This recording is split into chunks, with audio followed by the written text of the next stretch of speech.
This is Optimal Health Daily, episode 711, Habits Determine Health, by Becca Shern of minimalwellness.com. And I'm Dr. Neil, your host and narrator. Happy Monday. Thank you so much for being here and welcome back to another week of Optimal Health Daily. This is where I read to you from some of the best health and fitness blogs on the web, kind of like an ongoing audiobook. And we have 5 shows where we narrate blogs for you, covering a bunch of different topics. Check them all out by searching for Optimal Living Daily wherever you're hearing this. Now, I've been on spring break the past couple of weeks, but today classes start again, so I've got to go teach. So I'm going to keep this intro nice and short for you. So let's get right to the post as we optimize your life. Habits Determine Health, by Becca Shern of minimalwellness.com. The health, fitness, and wellness worlds are anything but straightforward.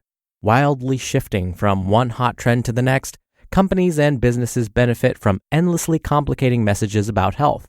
The cacophony of information on how to be healthier, fitter, leaner, makes even the most grounded person's head spin and ears ring.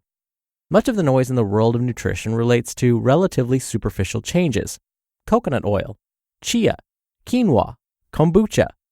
These foods are often promoted as life-changing panaceas. And while yes, substituting a more healthy oil or quinoa for white bread are positive switches, one simple change, one time, may not make that much of an impact on your overall health. What drastically influences health are foundational habits which can be tweaked and improved upon over time.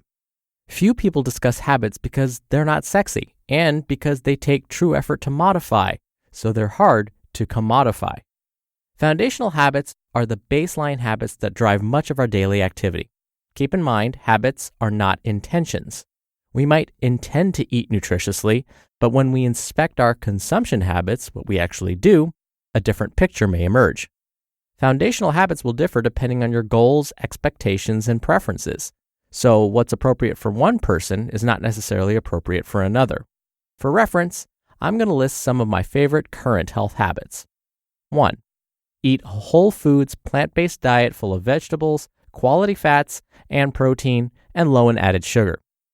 2. Intentional movement every day and fitness-improving exercise 4 to 5 days per week. 3. Actively manage stress with outdoor activity, playing with my daughter, cooking, listening to music, or practicing yoga. 4. Get sufficient sleep to feel well rested. 8 hours is ideal for me. 5. Drink at least 64 ounces of water daily with a low to moderate caffeine and alcohol intake. And 6. Limit non-work screen time as much as possible. What are some of your health habits? Are those habits in line with the direction you want your life to go? If not, there is little chance of achieving your outcome. Resetting foundational habits, especially if they are appreciably different than our current reality, can be incredibly challenging, but it's also extremely rewarding. To begin the process of change, try to determine the root reasons or causes for the current habit you would like to modify. Then establish a new outcome with incremental steps to get you some momentum toward that outcome. Some habits will be relatively straightforward to adjust. However, if you're honest, some habits may uncover difficult truths about your life. It is at these uncomfortable points that we often make excuses and try to justify our actions. Try to avoid the justification pitfall while also avoiding assigning blame or negativity. You have to assess your reality with as little bias as possible in order to be able to make the best decision on how to move forward. But keep in mind, we do not make change from a place of shame, so be kind and curious with yourself. Even nutrition and wellness professionals can find themselves living lives that are less than healthful. Seth Godin recently wrote a post that ended with the line, quote, "The best way to end up mediocre is via tiny compromises," end quote. Even though I knew better, I made a series of compromises that eventually resulted in mediocre health and a life that I was deeply dissatisfied with.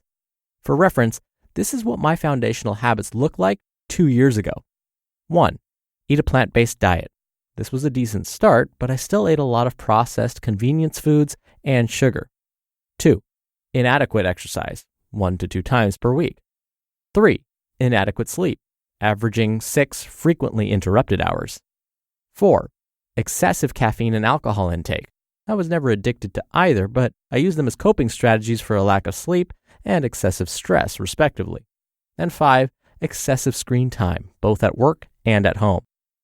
Changing these habits required substantial effort and persistence. In fact, I realized that my less than healthy habits were a symptom of much larger problems related to my relationships, priorities, and work not aligning with my values. Those problems were fundamental incongruities in my life that I had to address in order to put my life back on a track I am now happy and proud of. But this full reset of my habits took over a year and a half because so much of my life had to change. I hope that most of you do not have such drastic shifts to make, but if you do, know that they're 100% possible with sufficient effort and determination. Be brave, honest, and resolute in resetting your habits. The result will be a healthier and more satisfying life. You just listened to the post titled, Habits Determine Health, by Becca Shern of minimalwellness.com. Dr. Neil again here for my comments. I once heard a quote, and I can't remember the exact way it was worded, but it goes something like this. Our habits define us. So when we think about what our life is mainly composed of, it's our habits. That's what we end up spending most of our days doing. If most of our habits are not helping us move towards a path of health and wellness, well, we can say that our lives are not supporting that goal. But as Becca mentioned, we don't need to be discouraged by this. Instead, we can start taking small steps, not just one small step one time, but one small step over weeks and months and years. Now we start to translate that into real improvements. So even if we just start small, but stay consistent with that one small behavior, it can go a long way. As I was reading that list, if something jumped out at you like, ooh, I like that idea, start with that. Use the inspiration that you're getting right now to do something. Try it out. Make that your one small step. And if you do it consistently, you may just change your life. All right, really quickly before I go, you can hear a lot more blogs being narrated to you for free. To subscribe to our other podcasts, just search for Optimal Living Daily. All right, that'll do it for the Monday episode. Have a wonderful start to your week. Now, I got to go teach, but I'll be back here tomorrow with a post from a guest author on Nerd Fitness and where your optimal life awaits. Hello, Life Optimizer. This is Justin Malik, creator and producer of this show and Optimal Living Daily, the brother podcast of this one. Literally, I'm Dr. Neil's brother. If you like the format of this show, you'll love Optimal Living Daily too, where I also read to you from blogs, but cover other topics like personal development, finance, and minimalism from bloggers like Derek Sivers, The Minimalists, Zen Habits, and many more. So for more amazing content read to you for free, come subscribe to Optimal Living Daily too, and together we'll optimize your life. You've been listening to Optimal Health Daily. Be sure to hit the subscribe button to stay up to date on each new episode, and head to oldpodcast.com. That's oldpodcast.com for a free gift, as well as more actionable tips and resources to help you maximize your potential. Thanks for joining us, and remember, your optimal life awaits.